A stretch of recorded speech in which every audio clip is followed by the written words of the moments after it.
with AGRION in San Francisco. For those who aren't familiar with us, we're a global business community with offices in New York, Paris, San Francisco, and Brussels that tackles key issues in energy, infrastructure, and sustainability. Our goal is really to highlight the technologies, policies, and practices that help enable a clean energy economy. And so before we get started, I just wanted to let everyone know that all of the attendees are in listen-only mode. In the interest of time, we will not be unmuting participants. However, you may type in a question or comment at any time in the question box at the bottom of your GoToWebinar panel. We will be having a Q&A session at the end of the webinar where I can relay any and all questions to the speakers. So please feel free to ask questions. And with that, I'm happy to welcome Stephanie Thomas of Cascadia Consulting and Stephanie Gowing of the City of Seattle to discuss their green business programs and how they've been able to engage and inform both the business community as well as the public to meet and exceed the city's sustainability goals. All right. Thank you very much. So hello, everyone. We are really excited to be here today to participate in today's webinar.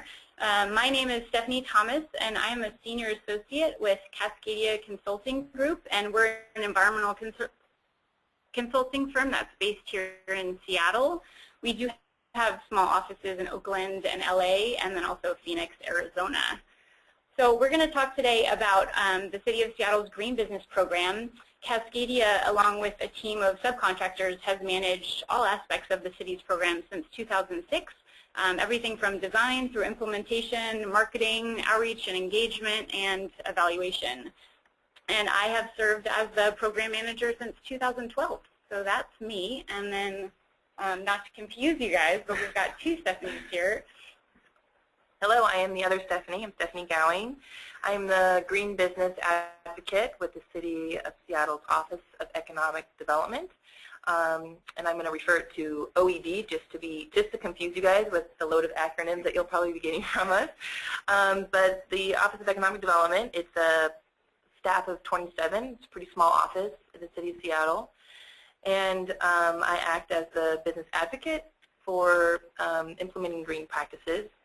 And I've worked with the business community to implement sustainable practices for about 8 years, and I managed the Green Business Program in the Tacoma-Pierce County Chamber, which is about 40 miles south of Seattle, and then also the City of Kirkland's Green Business Program, which is about 20 miles east of Seattle, and acted as a sustainable business associate with a nonprofit that focused on supporting underserved businesses. So I have a nice background of working with the business community, and I'm excited to be here to talk about our program with Stephanie. All right. So with that, we'll kind of provide a quick overview of what we're going to talk about today. So we want to start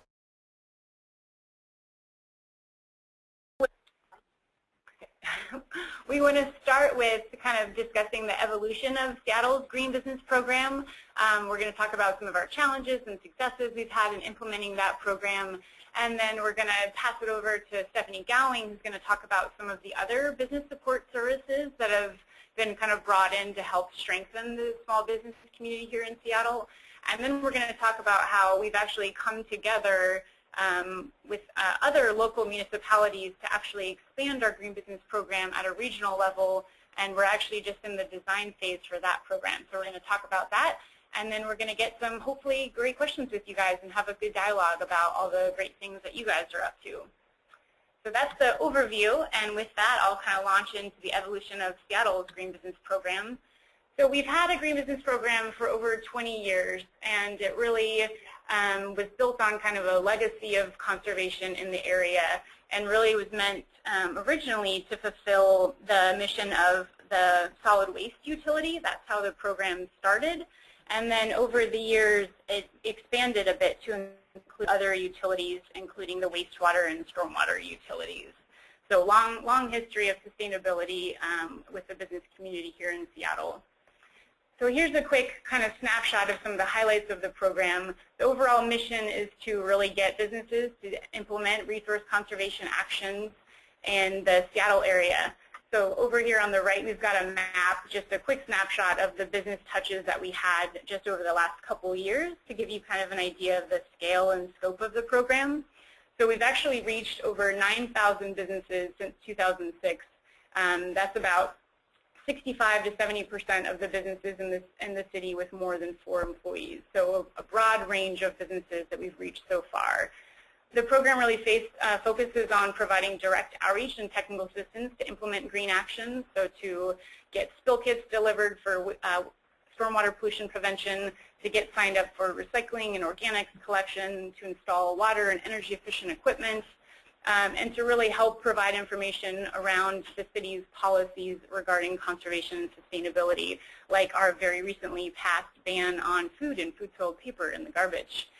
So as I mentioned, the program started really with a focus on solid waste and has moved to incorporate other city departments, and then in recent years has expanded beyond the utilities to include these partnerships like with the Office of Economic Development, which we'll talk more about. When we started the program, and even when my firm took over in 2006, the focus was really on the largest customers. How can we get the big hotels and the big campuses to conserve lots of gallons of water, divert lots of tons of waste? And really in recent years, the utility has really focused on transitioning to work with small businesses and really focusing on service equity. How do we reach the businesses that we haven't historically reached through the program? So that's what I'm going to focus mostly on today, is the strategies for reaching the businesses that maybe haven't historically participated in your programs before. So the overall program is, of course, focused on outcomes, and that's resources conserved and, service equity, business reach. And then I just thought it would be helpful to provide the context of kind of the annual program budget being between about $400,000 and $500,000 a year. So that's kind of a quick overview. I also wanted to mention that Cascadia is just one firm of actually 17 firms that we've compiled over the years to reach Seattle businesses. So this includes a number of nonprofit agencies, community organizations, women and minority businesses, independent contractors, just people that we found are effective in the community and connected to the communities that we're trying to serve. So it's actually a big team of organizations that come together to implement this program. So the program objectives, just to give you kind of a sense of the scope and scale of the actions that we address in the program. So as I mentioned, our overall goal is to reach businesses and get them to actually implement actions. So we do cover waste prevention, recycling, and city ordinances related to waste prevention and recycling. We help Seattle move towards their goal of 60% diversion for commercial waste stream by 2015. We're very close this year. We help businesses try to conserve water through technical assistance, installing new equipment, seminars, research. We do some specialty metering. And then we also work to help them conserve energy through implementing best practices and installing new efficient equipment. There's also a focus on stormwater and wastewater pollution prevention. So we've got some programs that are supported through the non-pollutant discharge elimination system and kind of local wastewater, stormwater pollution prevention programs. So our goal, of course, is to get out there, reach businesses, help them take action, and then also just to build broad awareness about the city's environmental programs and other services. And again, that kind of continued focus on expanding our reach and really getting out there and engaging smaller businesses, ethnically owned and operated businesses as well. So to help, to that end, we decided that, historically we used to go into businesses and really focus on one topic at a time. So we passed the styrofoam ban in 2009, and we went to a bunch of restaurants and talked to them about styrofoam. But we found while we were out there that for every restaurant we went in, a small subset had styrofoam and the rest of them didn't. And so we really felt like there was an opportunity to expand that dialogue beyond just talking about styrofoam and beyond recycling and compost for that matter, to really touch on other opportunities. They asked us questions about water conservation and energy conservation, and actually a lot of other things like graffiti and everything else as city representatives. So we really wanted to try to come up with a way to talk to businesses and reach them across a variety of conservation topics. And we wanted to pair that with some opportunities for recognition for taking action as an incentive for those smaller businesses to participate in the program. So we developed a campaign called Get on the Map in 2011 and really have expanded it in the years since. We've got a snapshot here of the map of green businesses in Seattle that have implemented kind of a base number of actions to physically get on the map and get recognized by the city. So it's really integrated service delivery. It's training up, bilingual staff, getting them out there in the field, going door to door to businesses in specific neighborhoods across the city, and actually helping businesses implement a variety of green business actions, focusing on potential for cost savings and potential advertising by participating in the program, and then getting them some good coverage in local media sources, getting them those fun window clings and posters to put in their business to let them know to their customers that they've got a commitment to being green. So the Get on the Map campaign has really grown into a pretty successful way to start the dialogue with businesses, help meet them wherever they're at, and then to always have an incentive to try to get them to take additional actions. So some of the challenges that we faced before so far in the program, before I get into the successful strategies and what's worked really well, and I'm sure many of you have experienced this in your programs as well, for those of you who have kind of integrated programs, from the program and team management side, it's tough to integrate different city departments, specific initiatives and programs under one kind of umbrella program. So we've done a lot of work to make sure we have everyone around the table and everyone is engaged and feels like the program is meeting their needs. And then, we have, of course, I'm sure as many of you have, struggled with varying funding levels and policy focus year to year. Whenever there's a new mayor or a new ordinance that passes, it sort of changes the focus of the program. So lots of work to help make sure that our program is meeting the needs of all the stakeholders involved. And then, of course, on the business engagement side, it's sometimes hard to get businesses to change their behavior and to actually take action. So we'll talk through some of the strategies that we've done to help spur businesses to implement activities. And then we definitely have, as I mentioned, over the course of the several years that we've been implementing the program, struggled with making sure that our program is attractive to and suitable for large business customers who want to do big infrastructure projects and who are kind of farther along maybe in the green spectrum, but then also that it makes sense and is appropriate for small businesses who are interested in changing out maybe a few light bulbs or just need a new toilet or faucet aerator. So really trying to make sure that we maximize reach and touches with smaller businesses to get the outcomes we need, but then also set aside time to really deeply engage with large customers. And then, as you might imagine, which I'm going to go over some of the city ordinances that we've provided education around, but there's confusion around various city ordinances from different departments and what they all mean for businesses. So really helping businesses to kind of navigate that policy landscape. And then, of course, as I mentioned, reaching hard to reach businesses where their owners maybe speak English as a second language or just haven't historically participated in utility or city programs in the past. So those are just kind of an overview of some of the challenges that we faced through the program, and now we're going to talk about some of the things we've done to help alleviate that. So this is a snapshot of some of the awesome businesses that participated in our Get on the Map campaign. We let them know every time they actually take the sort of base level of actions to get them qualified to get on the map. We give them the window cleaning, the poster, as I mentioned, and then we take their picture and really try to use these everywhere we can. We put them in presentations that we're giving in the community. We put them in media and advertising and social media, and just really get the word out there and let businesses know that this is a program that is a good fit for all sectors and sizes, and that it's visible, and that participating in the program is a chance to kind of get your name out there in the community. So those are some of our participating businesses.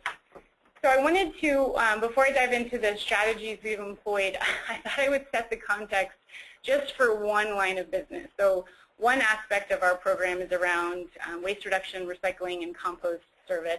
And this is a quick summary of some of the city ordinances that have passed in the last few years related to businesses. So paper, cardboard, and yard waste were banned from the garbage in 2005. Seattle banned styrofoam for use in food service businesses in 2009. They went on to require compostable and recyclable food service packaging in 2010 and required food service businesses to have recycling and compost service. And then in 2014, just last July, they increased the number of recyclables that were banned from the garbage to match the residential program. So they banned glass, plastic bottles, jars, aluminum tin cans, paper, and plastic cups.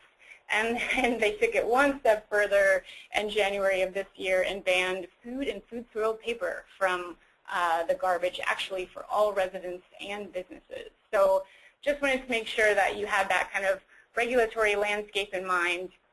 So with all of that, you know, our goal is to try to reach every business in the whole city and let them know that they can't be putting these materials in the garbage anymore. So that's a pretty tall order. So we're going to talk through some of the things that we did to help implement that. So the first thing that I really want to emphasize is that it's important to make the business case. So this is one of my favorite pictures that I have of the businesses that have participated in our program. It's just a good reminder this is a small business, and to get them to take green actions, you really have to have it make sense. So we focused on the cost savings opportunities, the increased efficiencies. By getting rid of that old, poorly functioning piece of kitchen equipment, your life will actually be easier. And again, making sure that we recognize giving them free marketing opportunities, that window clean, making sure that we get the name out there in the community.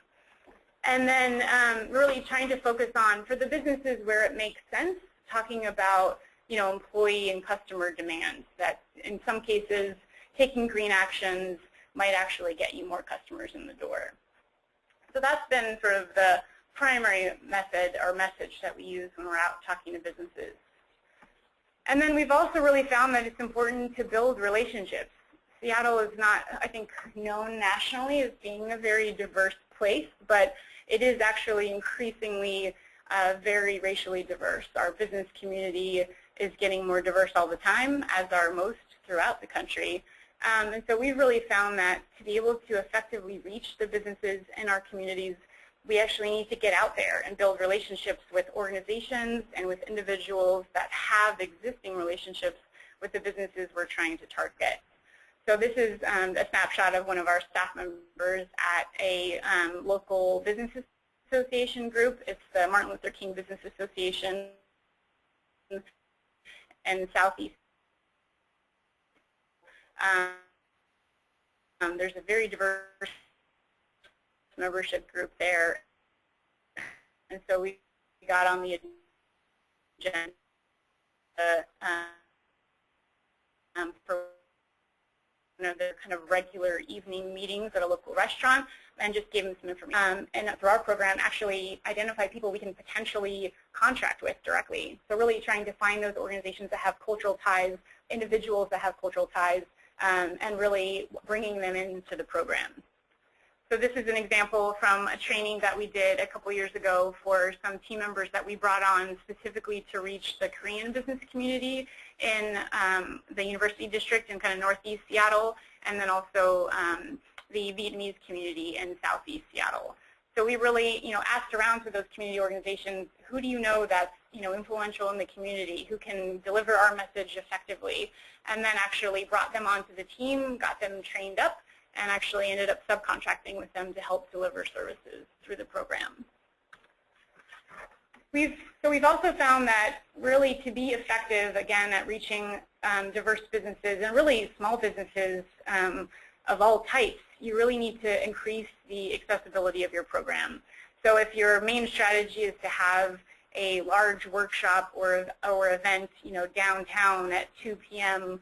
On a Monday, that might not be a very good avenue to reach small businesses, to reach restaurants or retailers. So we really found that you need to meet them where they're at.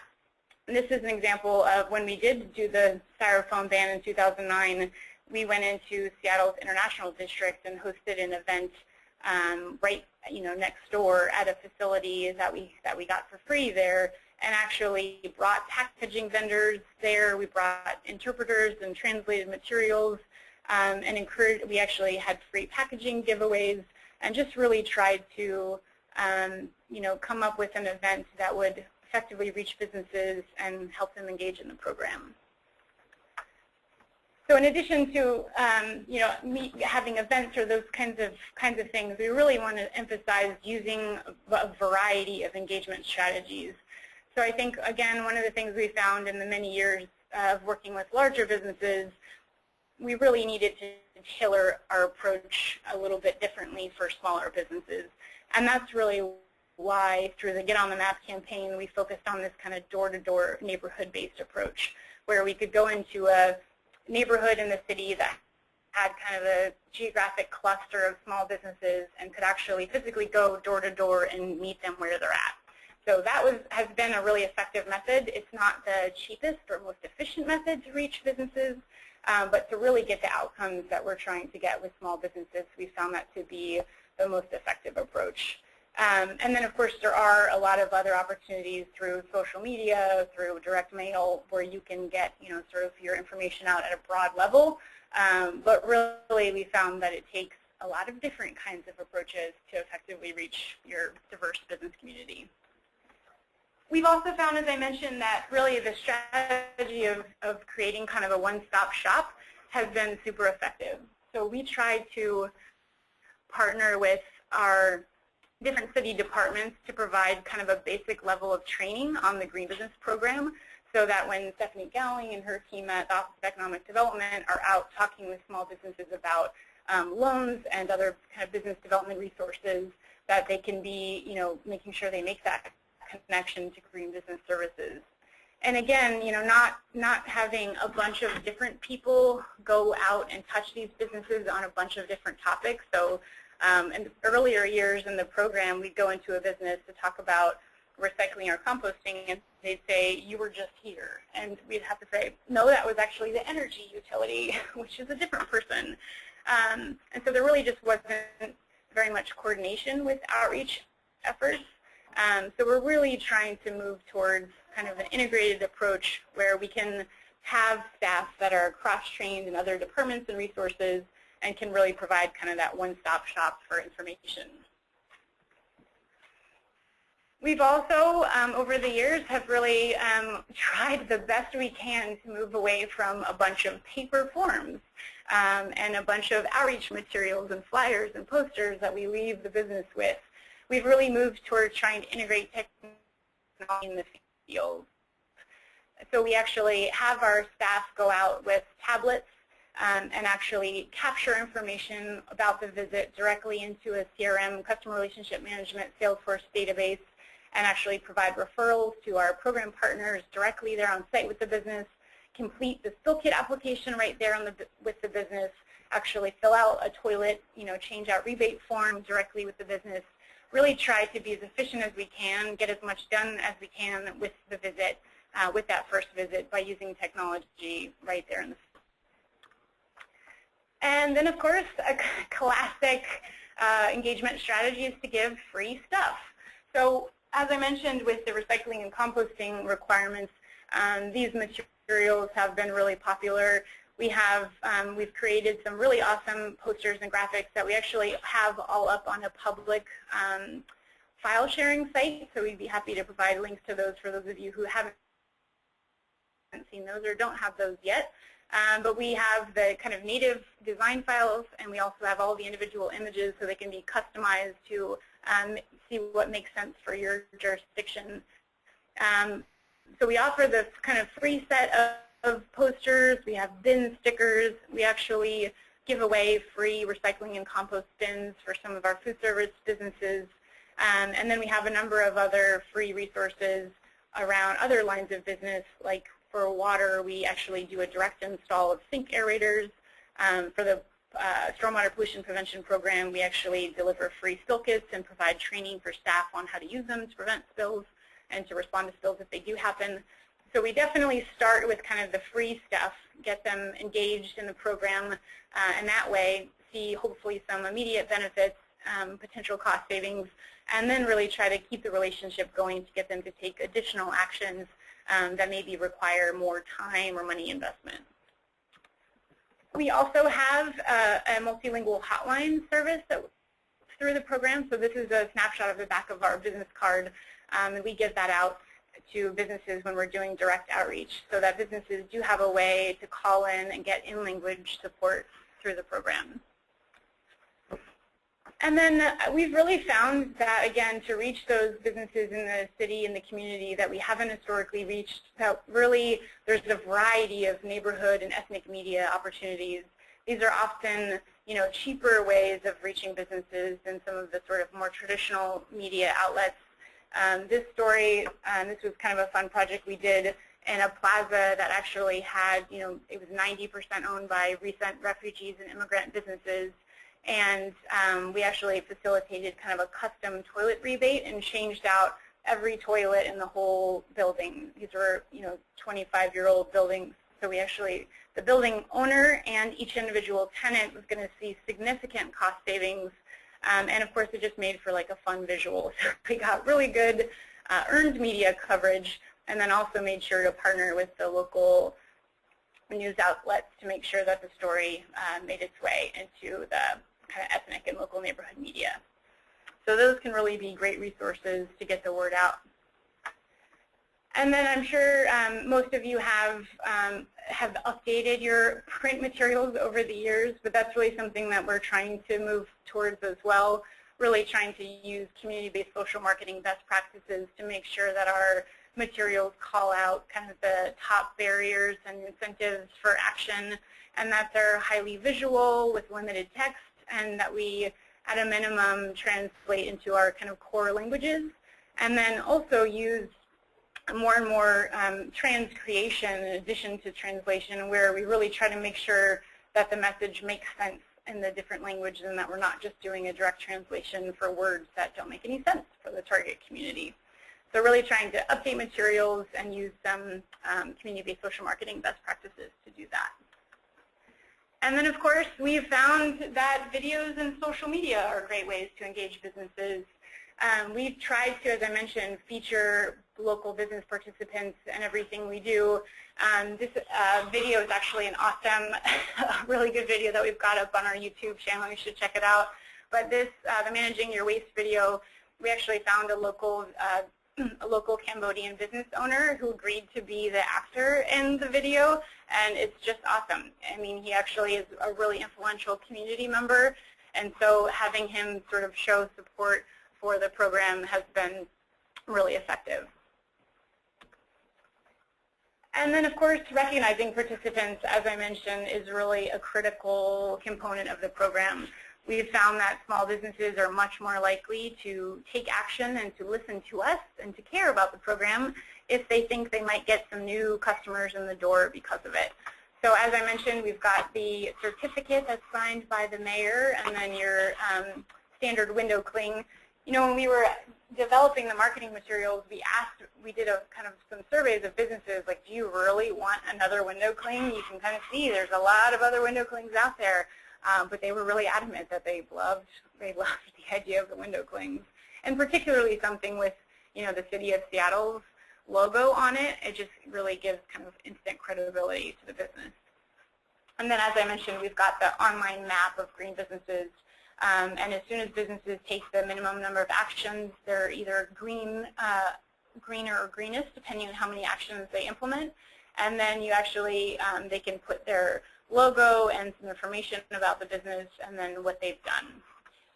And then we try to help promote that through our local chambers and through local hotels. Have actually posted the map or link to it so that people visiting the city know where they can find green businesses. So another important strategy that I wanted to mention is to maintain that community presence. So we've done a lot of work to make inroads in different communities, and through this Get On Map campaign, really get out there and engage with the community, talk with the chamber and business organizations about the best way to reach their business. And then we try to stick around. We try to make sure that we make the time to go out to local community events that are in those neighborhoods and let them know that we're committed to, to a continued relationship with them, and that we're, want to make sure that we're helping them in any way we can. Another really important strategy to a successful program, which I'm sure you all know, is to track what you're doing, and actually so that you can measure outcomes and continue to get support for your program. So as I mentioned, we use a Salesforce database to track all of our interactions with businesses, and we have really found that it was tough to initially transition our old database and to get everything in one place, but it's just been incredibly valuable since we really started using it more in depth.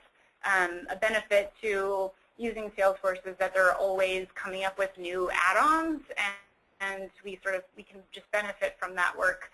There's actually a new map function that allows you to take all of the information in your database and map out routes for reaching those businesses. So we can search for all of the restaurants in a particular neighborhood, or all of the businesses who maybe are at the greenest level, and we want to encourage them or at the green level, we want to encourage them to go further.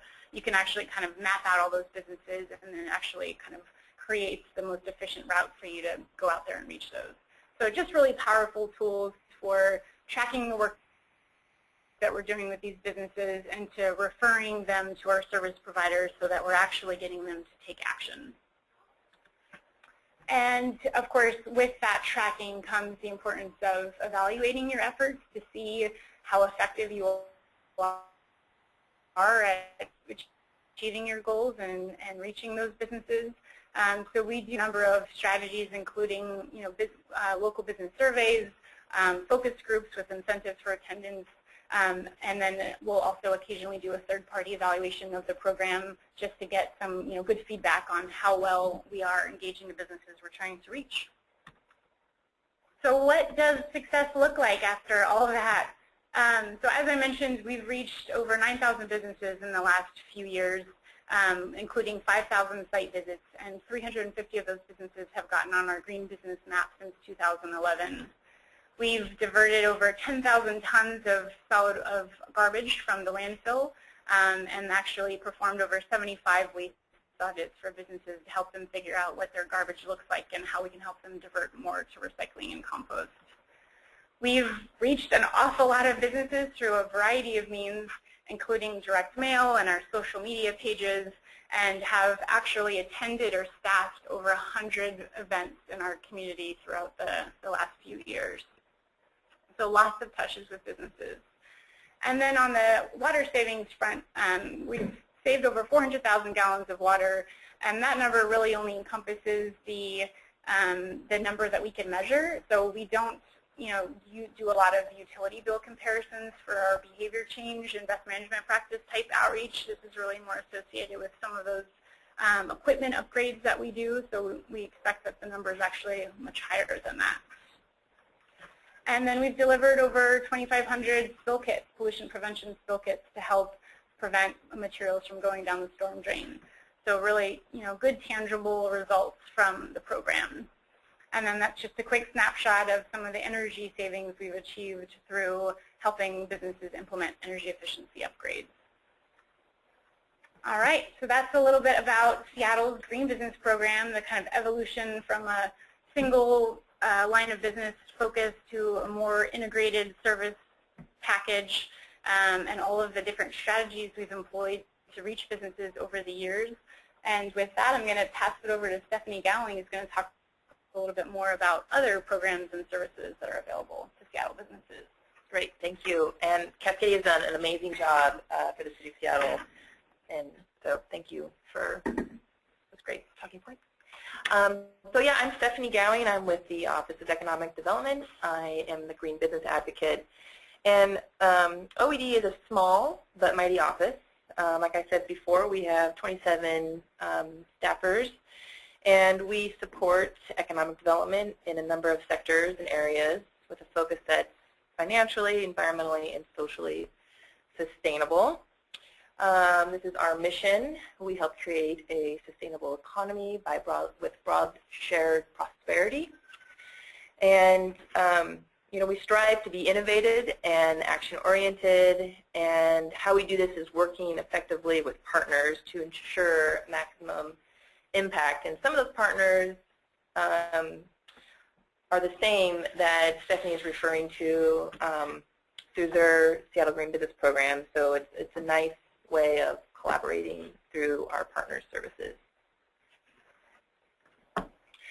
So I'm just going to briefly talk about what we do, and I am part of the Business Retention and Expansion Service Program, which we call Grow Seattle. There's 6 of us on that team, and I help navigate business permitting, regulatory issues, access financing, and other business technical resources that support the start and growth of existing programs or existing businesses. And we use a similar CRM tool as Salesforce, that's called Executive Pulse.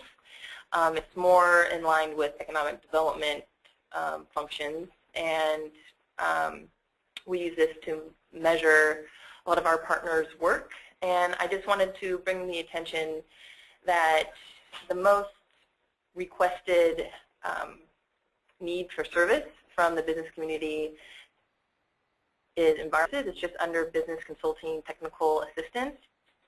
And that is why basically I am at the Office of Economic Development. It's a big need in the business community to access environmental services, assistance through compliance.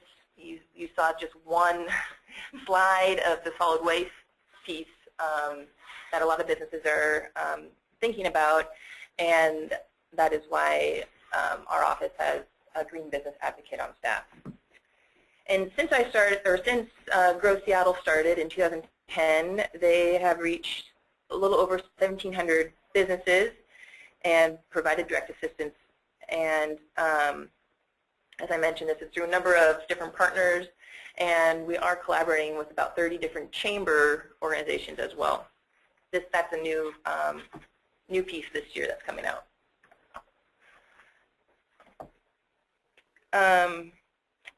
The second piece of what we do is I'm just emphasizing how we really collaborate with partners to do a lot of the work. We're a small office. Seattle's large. There's a lot of work to do and a lot of businesses to reach.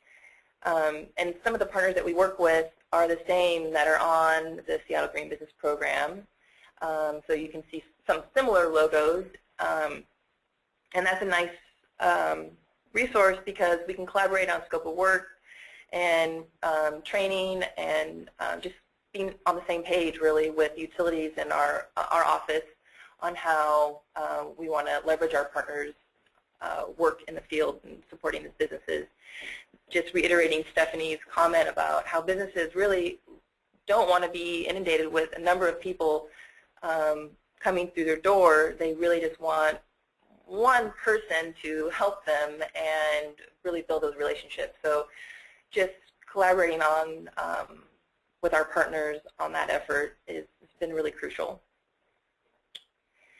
And let's see, I wanted to just talk a little bit about some of the projects that I'm particularly working on.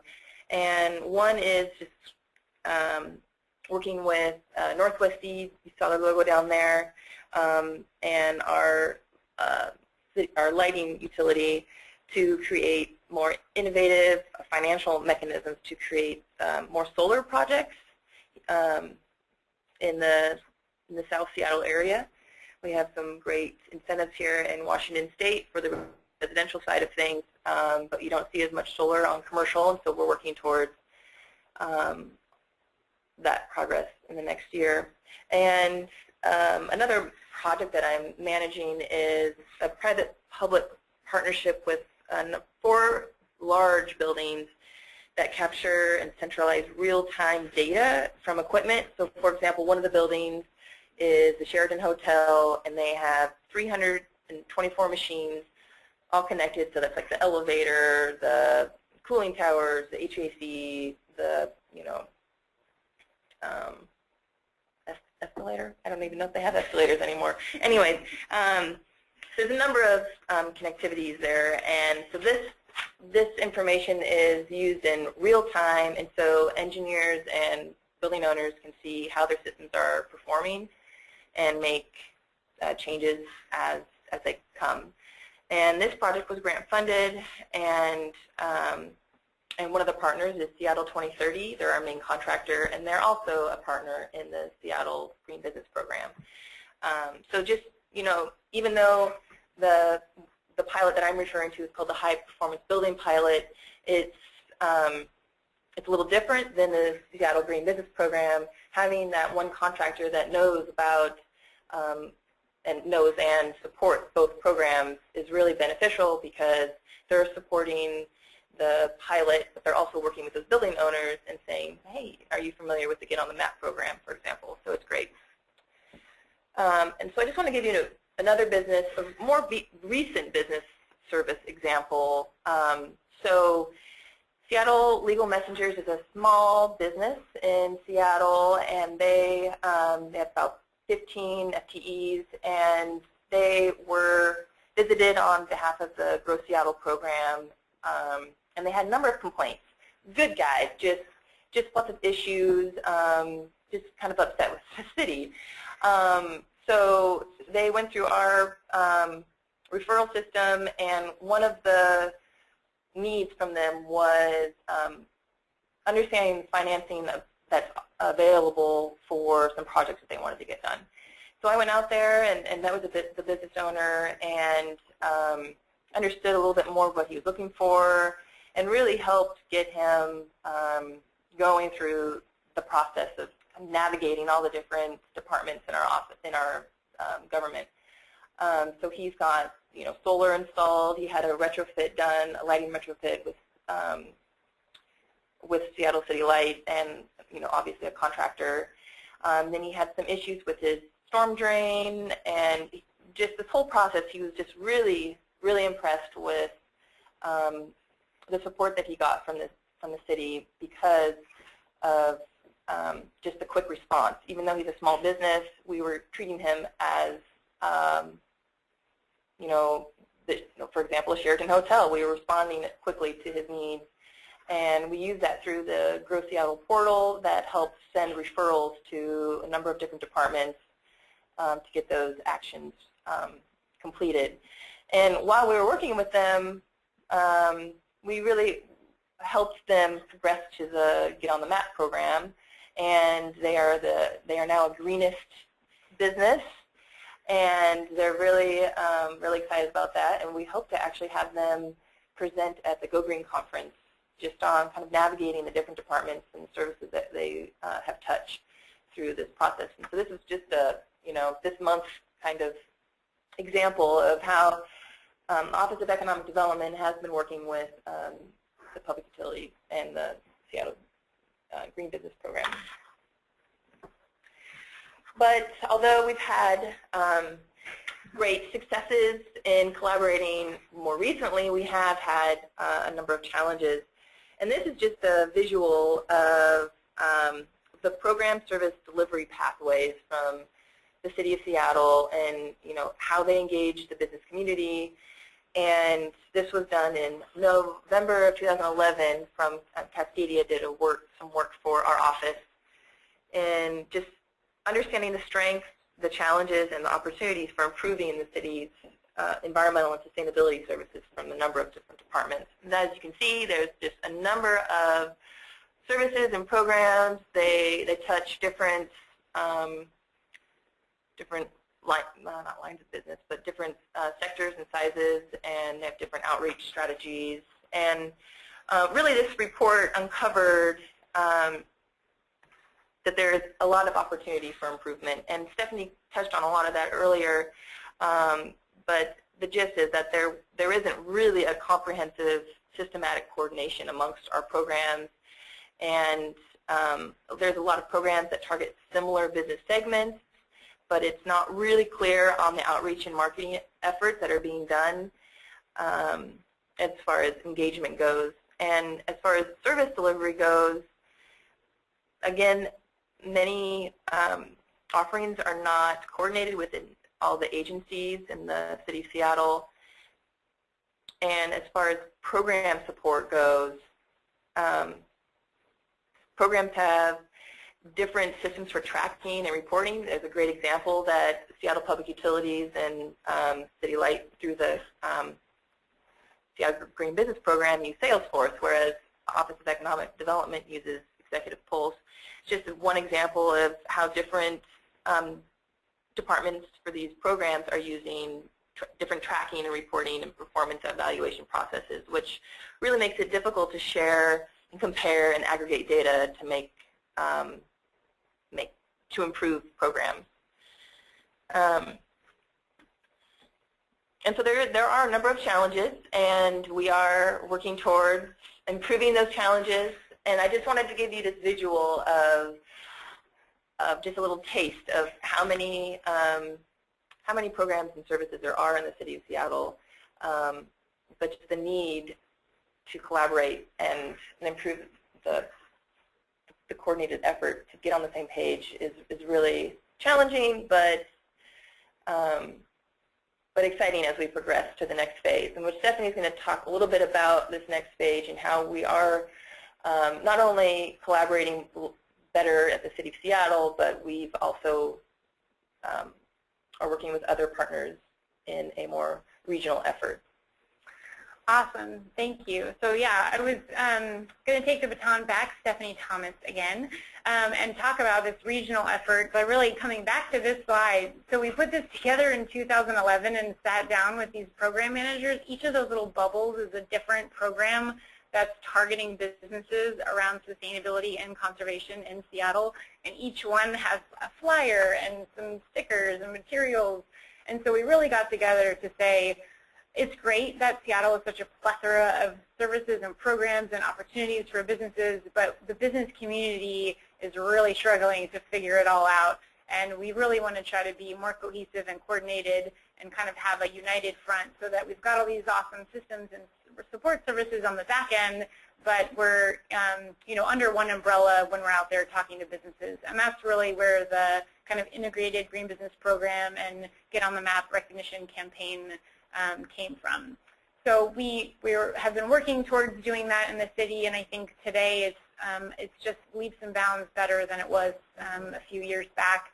And so we've really got to thinking for every business that comes into our program and says, we love this new coordinated program, we love the one-stop shop, we love having one point of contact, can you help me with my other location that's in Bellevue or in any other city in the county?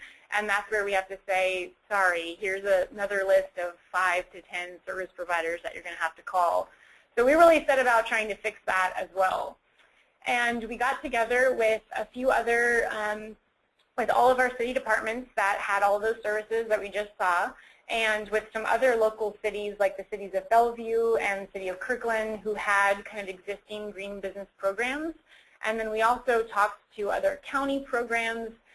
We have a program in our state called EnviroStars, which started out as a hazardous waste program, but it's in one county, and it has moved since to 7 counties throughout the state and really focuses on a variety of environmental actions. So we brought them to the table as well.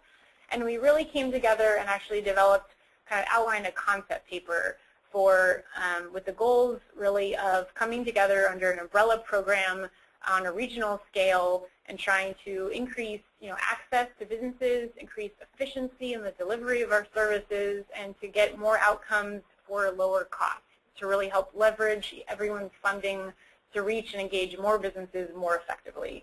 So that was our sort of concept. And then we summarized some of the challenges for our partners.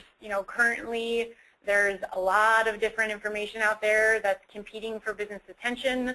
There's lots of hyperlocal campaigns with limited reach, maybe just an energy efficiency campaign only for electric customers, only in one city. And then if you're a business and you have multiple locations, it doesn't apply to you in other cities. We've got conflicting platforms and brands that kind of overwhelm businesses, and just inconsistent goals. Some of our partners are sending out competing information. So we're really hoping that this kind of regional brand with a one-stop shop web platform consolidates those services and actually helps our partners reach the business community again more effectively. So those are some of the benefits that we see for our partners and the agencies implementing these programs. And then from the business standpoint, it's just really pretty clear. Would you rather have all of these different organizations coming to talk to you about their respective programs? Would you rather get 10 flyers in the mail and check out 10 social media sites and 10 different rebate applications? Or would you like to go to one kind of shared web platform where you can actually get all of the information that you need to help green your business and grow your business in kind of one place? So we got together with the group, we developed a concept paper, we kind of shopped it around to management, each of the organizations that are around the table now, and then we actually developed kind of a scope for the design phase. So in this design phase, we added a couple of other utilities. So in the Washington State area and in the Seattle region, there are multiple utilities for some of which serve electricity customers only, some of which serve gas customers, some serve both. So we got the energy utilities together, some local cities, the county I mentioned, and we really outlined these kind of critical design phases of the program. So who's going to govern and administer this program? What is the sort of recognition and certification, or should we have a certification? Do businesses want another certification program? How will we choose a web platform that's dynamic and interesting and meets everyone's security and access concerns? What should we call ourselves and how should we market the program? What kind of budget is it going to take to come together under one umbrella program? And then really outlining, if you're a government agency, why would you participate in this program? What are you going to get and how much do you have to pay? And then if you're a business, what are the benefits or participation in the program? And then how are we going to fund it?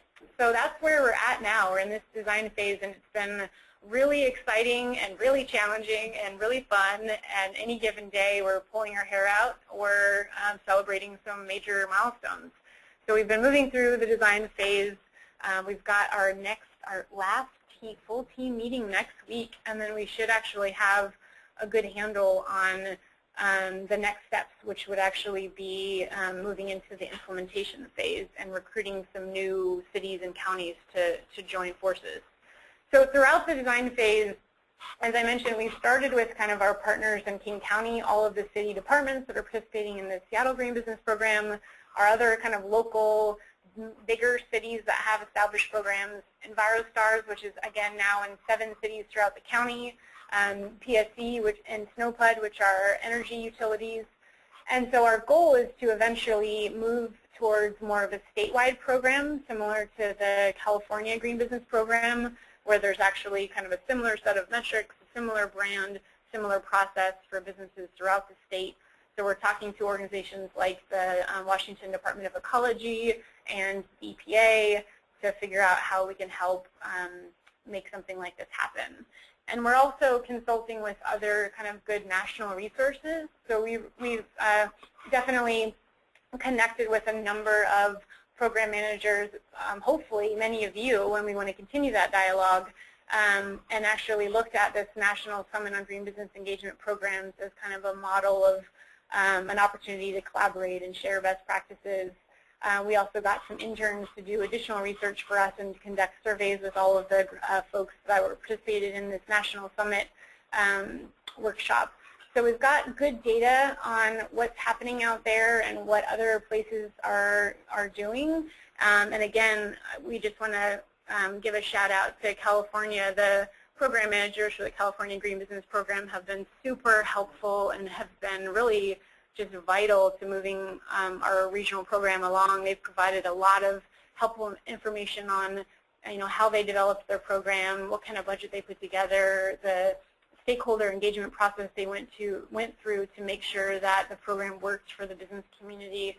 So we've really tried to gather as much information as we can to move forward, and we're pretty excited about the next steps. So as I mentioned, some of the challenges, it's a big, diverse group of stakeholders. Some of them have very different interests. We had an exercise where we went around and had everyone let us know if they had kind of a goal for number of businesses they wanted to engage, and many of them actually basically said they didn't have a goal for number of businesses, but they had a kilowatt hour saved goal or some very different goal. So lots of different goals and a very aggressive timeline for making this project happen. But we've been able to move forward with really setting a clear schedule, making concrete decisions one at a time, allowing for researching a particular task, and then coming together to meet as a group, making decisions, and then moving forward. So lots of good quality meeting facilitation and really an absolute team effort to get this going. So we're super excited about where we're going and hope, again, that we can continue a dialogue with many of you and get your input on best practices and what you feel works best to reach the business community. And so with that, we'd love to, we've just got, it looks like 5 or so minutes left, but we'd love to hear some questions from any of you. Thanks so much, Stephanie and Stephanie. It's great to hear all the momentum you guys got going on in Seattle, and definitely very informative. So yeah, we definitely have some questions coming in. Well, the first question is, how big is the staff for the program? You want to make some comments on that? For the Seattle Green Business Program, we have about 3 FTEs that are kind of lead coordinators and primary outreach staff. And then between our 16 subcontractors, it really only amounts to maybe an additional 1 or 2 FTEs for all the additional support. So I'd say it's actually probably about 4 FTEs. We also got a comment from the GSA, the General Services Administration, mentioning their resource, www.sftool.gov, which is a free resource for education and also how-to resource that can help scale some of those initiatives. So I'll go ahead and paste that in the chat for everyone to take a look at. We also have another question related to the material, the posters and materials that are available for download. I think Stephanie Thomas was talking about that. Is that available to everyone, other municipalities that could possibly use it for their branding, or is it only specific to the Seattle area? No, it's open to all. We've had many other municipalities contact us, and we've got all the native InDesign files, so if you have that capability within your office, you can change out your logos and remove images as they work for your program. So I'm happy to share that link, and hopefully you can distribute that to the group. Okay, I can definitely do that. How did you identify which databases to use to track the engagement and your participants? So we actually did interviews with, so we did some national research on what other programs were in use for other programs. We looked at a couple, and then we actually did set up one-on-one meetings with a few different web developers. So we looked at some custom solutions. There's a really great and robust green business tool from Green PSF. They're an East Coast firm. That was kind of a front runner. And then we also looked at the custom database that the California Green Business Program uses. It's built on kind of a custom platform.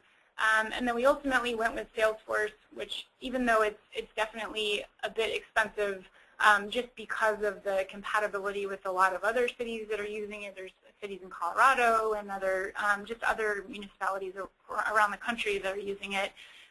And then just the ability to have kind of a constant influx of add-ons and apps and upgrades and just a whole network of developers. And then from a municipality standpoint, it's helpful to use a platform that has a lot of developers that are familiar with it, so that if you need to do an RFP or a competitive bid process, that you can more easily find developers who are familiar with the platform. For Stephanie Thomas, what is the reason most participants enroll in your program? Is it cost savings, an interest in sustainability, advertising value, etc.? I'd say cost savings definitely comes to the top, and it's why we start with the elements of the program that are either free or will save money. So in Seattle, recycling and compost services are 30 to 50% cheaper than garbage, so there's a real economic incentive for businesses to recycle and compost. We deliver items like the free aerators through the program that are just going to instantly save money on your water bill. So I think definitely the cost savings opportunities kind of come to the forefront. And then if you just look at this picture, I mean, the recognition is often listed as the #1 reason why small businesses in particular participate. They're always looking for a way to get new customers in the door.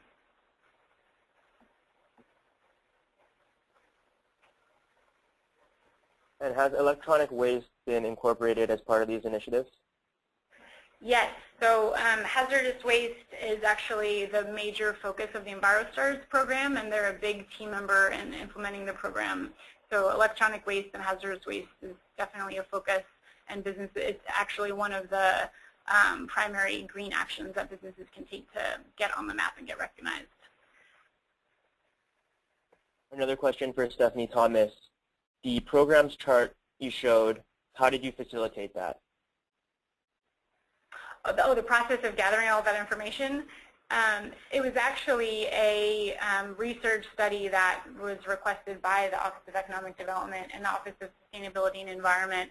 So they actually did put funding out there to catalog all that. So we did start with sitting down with a few department leads for different city departments and kind of have them list out programs, and then we connected with program managers at each one of those organizations to get that kind of inventory. So it was actually, I think it was over about a 3-month process just to take stock of everything that was going on. You also got business feedback from some surveys. Yeah, we did a number of business surveys and asked them questions like, how do you prefer to receive information? Which of these are you participating in? So we've got good information on how businesses want to interact with the city. Is there a cost for the businesses to be on the program? No, we do not currently charge any fee for participation. What web platform is the Seattle Green Business Program hosted on, and how do businesses engage and interact with it? So we use the Salesforce platform for the back-end facilitation and referral component, and then for the front-end Get on the Map application itself, it is actually a custom-built application. And there's a couple questions asking if the recording is going to be sent out. I can answer that. I will be able to circulate it, so feel free to check it out or share it with others. Another question is, Stephanie, would you be willing to share the results of the surveys you collected? Absolutely. Okay, great. So that's another point that we can share. And can you talk about your partners in terms of funding? How do you guys get funded? Who gets it? And do you have partners who neither contribute or get funding? Great. So so Seattle Public Utilities and Seattle City Light, the two major utilities in the city, are the organizations that supply most of the funding, and that funding comes from a variety of sources, including tip fees at the transfer station, fees set aside for regulatory compliance around the National Pollutant Discharge Elimination System and other kind of EPA and ecology requirements, grants from our local ecology department. So the funding from the utility side comes from a variety of different places, and then they do an RFP process. And then my firm has responded to that for the last 2 cycles, and we actually do all of the partner recruitment on our own and really, again, try to find those organizations that are really active in the community and that are already maybe have other programs where they're reaching the businesses that we can leverage. And then we do facilitate the contracting with all of them. And of our 17 subcontractors, I think only 1 was on the on-call roster that didn't get funding last year, and all the rest of them have. And I'll just add 2 cents about the Office of Economic Development. About half is our general fund, so the Grow Seattle program is through that budget, the general fund budget. And then the 2 projects that I'm managing, which is the high performance building pilot that works with Seattle 2030 District, which is also a partner in the Seattle Green Business Program. That's a federal grant, and then the solar work that we're doing is a state grant. Okay, and last one. What suggestions or recommendations could you give to cities or companies partnering with cities that are just starting to launch a comprehensive sustainability program or looking to scale and expand it? I would just really say to start by trying to identify the organizations and programs that are out there already. I mean, we're always surprised. We're continuously coming across new organizations that have sprouted up. Like there's a group called Sustainability or Sustainable Communities all over Puget Sound, and it's a bunch of kind of neighborhood-based sustainability organizations with volunteers who just want to go out there and like spread the word about environmental messages. So there's just a lot, and then the universities are, in some cases, good places to find, green programs and people who are passionate about environmental programs. So definitely start by trying to do a quick inventory of organizations and programs that are kind of already active that you might be able to leverage. And really understand what your business community is looking for in a program. I think that's vital, and when you start, thinking about creating something, surveying, focus groups, just really starting that dialogue. Yeah, working with chamber associations, business improvement area, yeah, making sure you have a lot of stakeholders involved. Unfortunately, no. No, I'm kidding. Okay, well that concludes the webinar. Thanks so much, Stephanie Thomas and Stephanie Gowing, for taking the time. Thanks everyone for joining us this morning, and I hope everyone has a good day. I'll be able to send out the recording before the end of the week, and also some of the materials that were covered. So look out for my email, and hope everyone has a great day. Thanks. Great, thank you all so much.